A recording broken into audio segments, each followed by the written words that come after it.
Welcome back on CRTV News. Merci pour ce document. Eh bien, Monsieur Joseph Kemené, l'histoire retiendra aussi que vous êtes le promoteur du tout premier salon de la cybersécurité au Cameroun, qui s'est déroulé, on le rappelle, c'était du 25 au 26 octobre 2024, ici même à Yaoundé.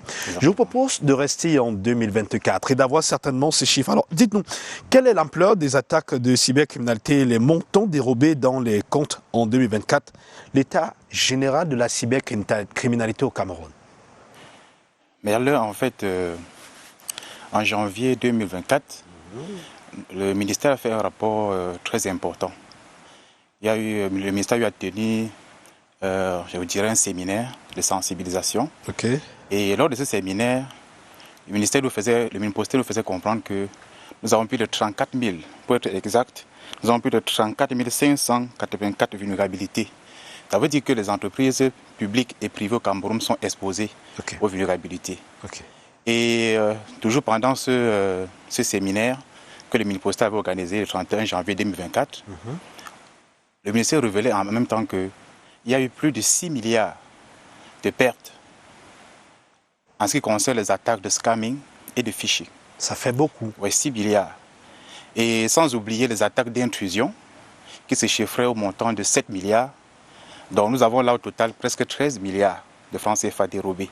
Alors, ce sont des chiffres qui donnent froid au dos. Dites-nous, quelle est donc l'importance de la formation en cybersécurité dans un pays comme le Cameroun?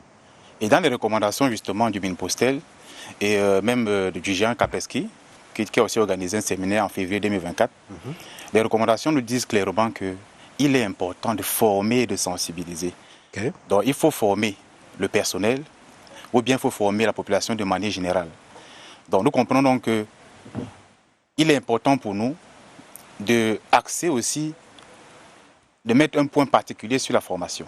D'accord. Et un deuxième point sur la sensibilisation.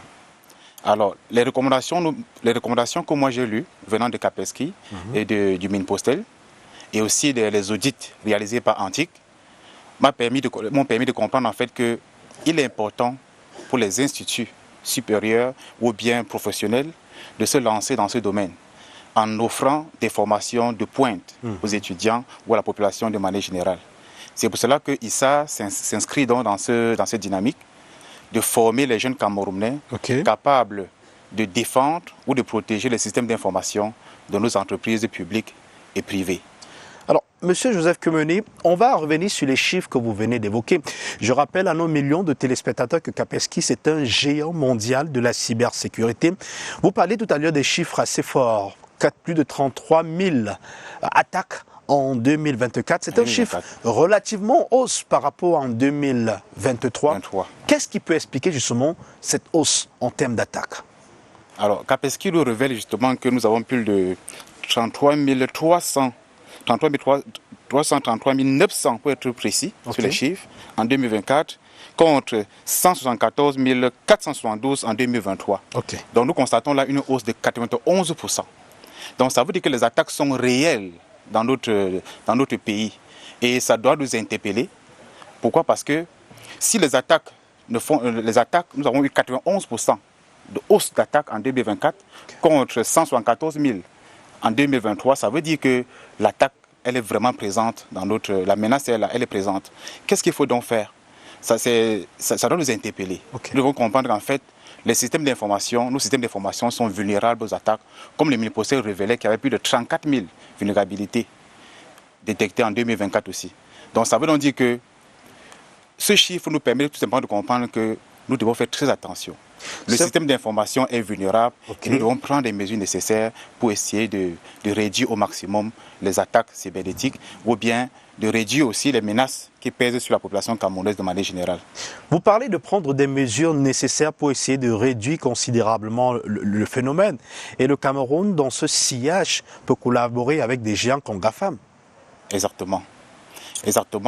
GAFAM et aussi d'autres entreprises qui sont installées au Cameroun. Et je voudrais aussi tirer un coup de chapeau à ce que l'État du Cameroun fait pour la cybersécurité à travers le Minpostel et son organe de base qui est Antic, qui fait un travail excellent, qui n'est pas vraiment remarqué par le grand public, mais c'est un travail important. Faire régulièrement les audits dans les entreprises publiques et parapubliques pour révéler plus de 200 cas d'intrusion dans les entreprises, ce n'est pas donné à n'importe qui. Donc, nous profitons de l'occasion pour les remercier et faire comprendre à l'État que nous sommes les entreprises, les instituts supérieurs privés ou publics sont là également pour accompagner l'État dans la formation de la jeunesse camerounaise et sensibiliser de manière générale la population sur les menaces qui pèsent sur l'utilisation des outils Internet. Parce qu'il ne faut pas oublier qu'en réalité, nous sommes aujourd'hui interconnectés. Tout le monde a un smartphone. Et ça montre que l'Internet est vraiment utilisé au Cameroun. Or, toutes ces attaques proviennent d'où? Tout se passe sur Internet. Okay. Il suffit tout simplement qu'un jeune qui ne connaît pas de quoi il s'agit se met à surfer sur Internet, il clique sur n'importe quoi sur Internet et se voit pirater directement par un acteur malveillant, oui. un hacker, qui est placé quelque part dans un coin du monde. Donc, je pense que le Cameroun a pris vraiment conscience de ce fléau-là et le mini-postel et l'antique sont en train de faire un travail. Sans oublier aussi qu'il y a Interpol aussi, qu'on peut aussi saisir en cas d'attaque ou bien de rançonnage. Si par exemple, je dis n'importe quoi, c'est-à-dire vous êtes piraté par quelqu'un qui se trouve au Bénin par exemple, vous pouvez saisir Interpol ou bien Antique pour qu'on remonte l'information au niveau de la gendarmerie et tout, c'est qu'on interpelle la personne même s'il est au Bénin. Quel qu'en soit où il se trouve. Ça fait plaisir de l'entendre. Tout à l'heure, vous avez parlé de formation de la jeunesse dans le domaine de la cybersécurité. Exactement. Je rappelle aussi que vous êtes promoteur, il faut le rappeler, directeur général de ISARE, c'est l'Institut supérieur en administration réseau d'entreprises. On forme ces personnes dans cybercriminalité, cybersécurité. On aimerait savoir à quand la prochaine rentrée, quels sont les modules, mais surtout quels sont les objectifs. Alors, ISA est une école spécialisée dans les certifications internationales. Okay. Et les certifications sont orientées justement dans la cybersécurité. À ISA, par exemple, nous offrons une certification qu'on appelle le CCNA, qui vous montre comment installer un réseau informatique. Et vous savez que lorsqu'on installe un réseau informatique, ce n'est pas suffisant. Il faut aussi sécuriser ces réseaux informatiques. Nous avons ajouté un module de Network Security qui permet maintenant à l'étudiant de sécuriser ce réseau informatique que lui-même l'a installé. Et maintenant, lorsque le réseau est déjà installé et sécurisé, il faut penser à la menace qui pèse sur le réseau, c'est-à-dire la cybersécurité. Alors, le même étudiant doit être capable de détecter la présence d'un intrus dans son réseau et pouvoir neutraliser l'intrus qui est entré dans son réseau. C'est ça la certification CyberOps qui nous permet donc d'avoir tous les compétences nécessaires pour lutter contre les attaques et aussi former la jeunesse camerounaise dans ce domaine-là. Nous sans oublier la certification IT qui vient maintenant donner une compétence de dépannage à l'étudiant en question. Il peut dépanner les serveurs, les imprimantes et tout ce qui tourne autour du système d'information de l'entreprise. Quand on parle dépannage, on parle de maintenance. De maintenance informatique. Ça veut dire simplement qu'à ISA, nous mettons un accent sur la formation de la jeunesse camerounaise et surtout dans le domaine de la cybersécurité. Et moi-même, en tant qu'expert du domaine, je suis là, en classe, pour former mes étudiants aussi dans ce domaine. On a vu dans les images qui sont passées avant cet entretien que vous étiez au four, au moulin, on a vu justement cette formation. Alors, dites-nous, la nouvelle loi adoptée en décembre 2024 en ce qui concerne la protection des données à caractère personnel, est-ce que le dispositif réglementé en vigueur peut permettre la réduction de cyberattaques au Cameroun? La loi a une place importante dans le domaine de la cybersécurité. Parce que c'est la loi qui permet de réglementer et de sensibiliser aussi ceux qui s'amusent à vouloir spolier ou bien à pouvoir s'infiltrer dans les systèmes d'information des entreprises. La loi est là pour essayer de réglementer et de montrer aux gens qu'il y a des sanctions qui sont prévues. Donc la loi aussi permet de réduire, puisque si je suis conscient que je peux être arrêté par un acte malveillant que je viens de poser, alors je peux me rétracter et ne pas causer cet acte-là. Donc ça permet également de lutter efficacement contre la cybersécurité. Il n'y a pas que les outils ou des solutions de cybersécurité qui sont importantes, il y a aussi la réglementation qu'il faut implémenter. Et la politique générale même de la cybersécurité définie par l'État du Cameroun. Et le mini-postel veille à ce que la politique soit implémentée sur le terrain. Et c'est pour cela que tout à l'heure, je félicite le mini-postel et l'antique pour ce qu'ils sont en train de faire sur le terrain. Et sans oublier qu'au salon, le mini-postel et Antique nous a vraiment soutenus, ainsi que Interpol, pendant le salon que nous avons organisé du 25 au 26 octobre 2024. Et à ce titre, nous comprenons donc que l'État du Cameroun accompagne la jeunesse dans ce domaine-là. Et nous savons qu'avec l'État, nous serons encore plus forts dans ce domaine. Alors, est-ce que, parlant des modules de formation à ISA, on parlait de ça tout à l'heure, est-ce que côté loi, on apprend aussi à ces étudiants la réglementation en matière de cybersécurité, cybercriminalité? Nous mettons un accent particulier sur les lois. Parce qu'un étudiant qui ne connaît pas, qui ne doit pas s'infiltrer dans un système d'information sans l'autorisation de l'entreprise en question, il doit connaître cela. C'est très important pour nos étudiants. Donc nous mettons un point particulier sur la réglementation. Et pas seulement la réglementation sur le plan national, même sur le plan international aussi. Nous essayons de montrer aux étudiants qu'il faut faire attention. Tout n'est pas permis sur Internet. Il y a des choses qu'on peut faire, il y a ce qu'on ne peut pas faire. Par exemple, vous voyez souvent sur Internet, des gens font des captures d'écran, des conversations personnelles. Tout à fait. On met sur les statuts. On met sur les réseaux sociaux. Sur les réseaux sociaux. Oui. C'est pas autorisé. Une conversation privée doit rester privée. La personne peut vous attaquer et la personne pourra vous amener en justice. Et avoir gain de cause. Exactement. Mais parce qu'on parle justement de ces étudiants qui nous regardent, ils sont dans des millions qui nous regardent ce matin, et que parce que la cybercriminalité, cybersécurité, c'est un secteur qui va sans cesse grandissant. Alors, c'est quand la prochaine date de la rentrée? Et qui peut postuler justement à ISA pour avoir une formation en cybersécurité, cybercriminalité?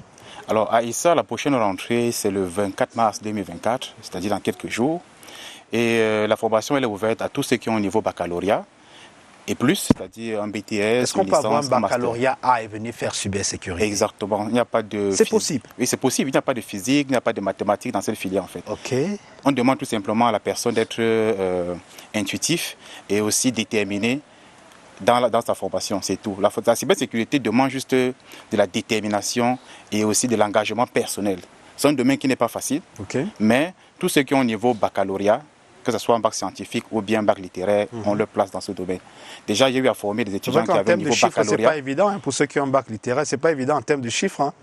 Oui, il va falloir doubler d'ardeur au travail pour s'arrimer. Voilà, les gens pensent que quand on a un bac A, on ne peut pas faire la cybersécurité. Or, c'est faux. J'ai eu à former beaucoup d'étudiants qui ont un baccalauréat A et qui sont aujourd'hui des chefs d'entreprise et qui travaillent. Certains sont déjà au Canada, ils travaillent au Canada, d'autres qui sont en France et même d'autres qui sont en Afrique.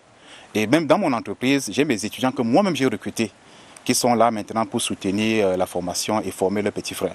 Alors, Joseph Kemeny, on va sortir par là, on va sortir de cet entretien, ô combien très important pour les millions de téléspectateurs qui nous regardent, même pour nous-mêmes, le rôle et l'accompagnement des écoles privées dans la formation des compétences dans le domaine du numérique et de la cybersécurité au Cameroun.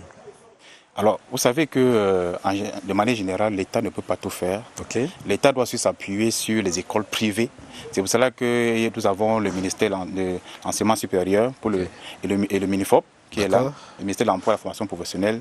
À travers ces deux organisations, ou bien ces deux structures, nous avons la possibilité, en tant qu'école privée ou publique, de former, de donner la compétence nécessaire à la jeunesse camerounaise. Et avec la confiance de la tutelle, nous continuons à œuvrer dans ce sens-là pour que la fracture entre ceux qui sont à l'étranger et ceux qui sont au Cameroun soit réduite. Parce que de temps en temps, on remarque que ceux qui sont à l'extérieur sont plus sensibilisés, plus formés par rapport à la cybersécurité, alors qu'au Cameroun, les gens ne prêtent pas attention, alors que la menace, elle est réelle au Cameroun. Donc notre objectif en tant qu'école de formation privée, c'est de commencer donc à former les étudiants et à organiser aussi les salons de cybersécurité pour sensibiliser au maximum toute la population et toute la jeunesse camerounaise. Donc l'école privée a une place importante dans ce domaine-là. Nous ne pouvons pas rester en retrait parce que c'est nous qui apportons la formation. Si on ne forme pas, on ne sera pas au courant de ce qui se passe. Alors, de la cybersécurité. Ça fait plaisir de l'entendre. Joseph Kemeny, directeur général de ISA, expert en cybersécurité. On va retenir une date ce matin, 24 mars, autant pour moi, 24 mars 2025. Ce sera la rentrée académique du côté d'ISA. On rappelle la situation géographique pour nos millions de téléspectateurs. ISA est situé tout simplement au niveau de Awa Escalier, en face de la station Nickel Oil. C'est ici même à Yaoundé, pour ceux qui ne connaissent pas. Et je voulais préciser que la rentrée, il y a on peut s'inscrire pour la rentrée du cours du jour, de 7h30 à 16h30, la rentrée du cours du soir, de 16h30 à 20h30. Sur les réseaux sociaux, on peut avoir un plan d'information. Comment, vous savez, la jeunesse aujourd'hui, elle est high-tech. Lorsqu'elle suit une information, elle va aller chercher sur Internet. C'est facile de vous retrouver sur Internet partout pour avoir ample information là-dessus. Justement, nous avons notre site internet. Notre site internet, c'est www.isa-istc.education. On peut reprendre, s'il vous plaît? www.isa-istc.education. Et maintenant, sur Facebook, vous tapez simplement ISARE. Ça fait plaisir. Vous avez directement la page Facebook de ISA. Joseph Kemené, directeur général de ISA, expert en cybersécurité. ISA, je rappelle, l'Institut supérieur en administration réseau d'entreprise. Merci pour cet échange ô combien important pour les millions de téléspectateurs. Merci d'être passé sur les antennes de la CRTV. Merci Merlin pour tout ce que vous faites pour la jeunesse camerounaise. Vous ne partez pas, on va prendre une légère transition. Juste derrière, on va recevoir Papa Bomson pour les tables 8.